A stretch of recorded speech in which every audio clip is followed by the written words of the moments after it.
explosion. Plant and animal help each other. Today we are talking about plant and animal help each other.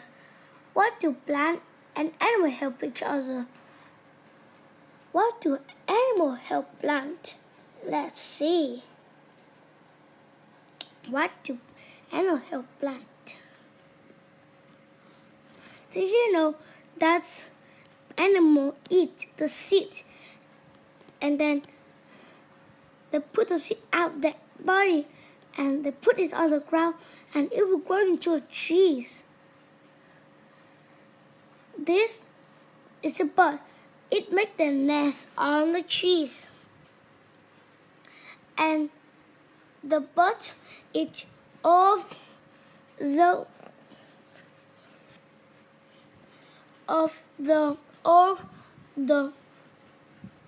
animals that want to eat trees.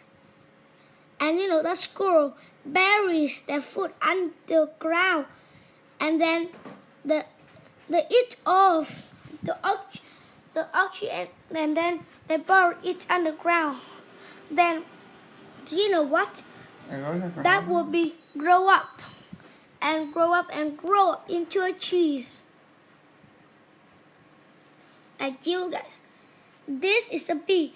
A bee has the honey out of the flower. That's called the pollen. What is the dust seed? What is the dust? Flower.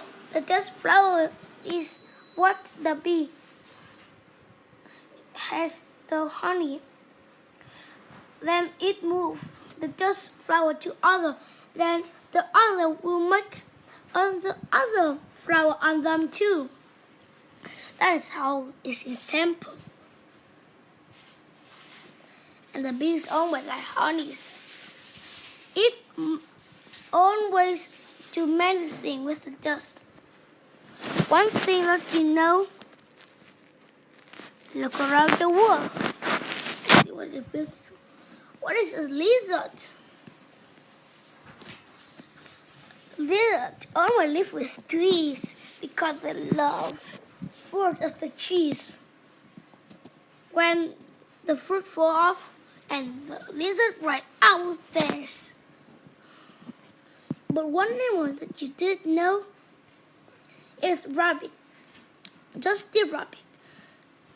Rabbit eats all the fruit, then it burrows the seed underground like squirrel, and then it grows into another.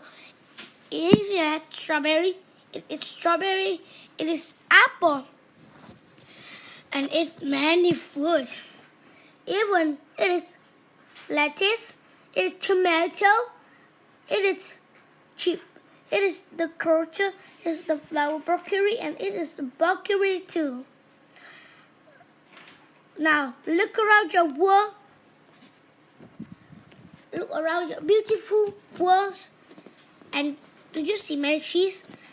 That is how the animal help. What does plant help them? The animal. The plant feed the animals. See you next time. That lesson today is out.